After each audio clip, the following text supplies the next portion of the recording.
Hi everyone, this is Jackie, back again with another mini vlog. For today's story nga tayo nga ay magluluto nitong pakbet. Isang balot nga lang pala yung binili ko dahil ang isang balot nito ay marami ng laman. Kaya naman ganito na nga binibili ko dahil hindi siya hassle sa oras. Tapos yung kalabasa lang naman yung hihiwain ko dahil yun lang naman ang malaki dito. Bumili pa nga ako ng extra okra dahil ito nga ay paborito namin. Nang matapos nga ako maggayat ay hinugasan ko na nga tong kaldero para makapagsaing na ako. Medyo natagalan nga ako dyan dahil sobrang tigas na nung kanin sa kaldero. Tapos, 2 gata nga lang sinaing ko ngayon. Bahala na nga mamaya kung mabibiting kami, di magsasaing na lang ulit ako. Sa mahal ba naman ang bigas natin ngayon, talaga naman manghihinayang kang mapanisan. Kaya naman sakto lang lagi sinasaing ko sa amin dalawa ni Aki. At ayan na nga, nahugasan ko na nga yung bigas, kaya naman tinatama ko na nga yung tubig. Tapos, sinugasan ko na nga yung gulay na lulutuin ko. Alangan naman kayo ang magluto.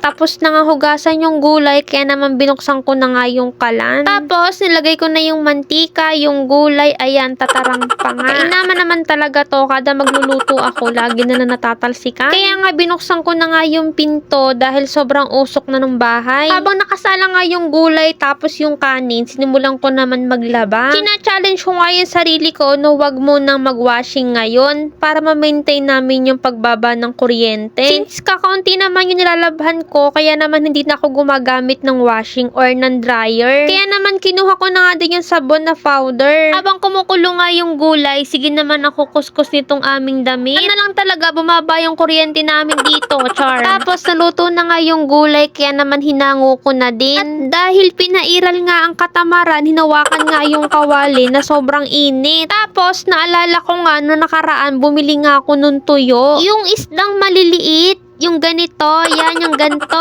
Yan nga, niluto ko na nga din yan. Tapos pinagpatuloy ko na nga yung pagbabanlaw ko. Dito na nga rin pala ako naglaba at nagbanlaw sa lababo dahil gusto ko nga nakatayo. Ilang beses ba dapat talaga binabanlawan ng damit? Ako kasi hanggang 2 lang. Mga mayayaman lang naman na nag-aaksaya ng tubig. Char. Kaya naman nagsampay na nga din ako. Ako nga lang makikita nyo nagsasampay kung kailang gabi. Oo, ako lang. Ako lang makikita nyo kung kailang gabi tsaka naglalabat nagsasampay. Hindi naman sa takot sa araw Napasok kasi ako, pag opening ako, papasok ako ng 7, minsan na-out ako ng 10 or 8. Natapos ko na nga lahat ng gawain ko, kaya naman nagpahinga na muna ako. Since wala pa naman si Aki, dahil sabay nga kaming kumakain, kaya naman nagtimpla muna ako ng kape. Tapos, sinabayan ko na nga din siya nung Hansel na biskwit. Sure na yan na hindi na ako magsasaing mamaya dahil kumain nga ako ng biskwit ngayon. Kaya naman nag-YouTube muna ako dyan para malibang naman ako habang inaantay ko nga si Aki. Kaya naman hanggang dito na lang. See you next vlog.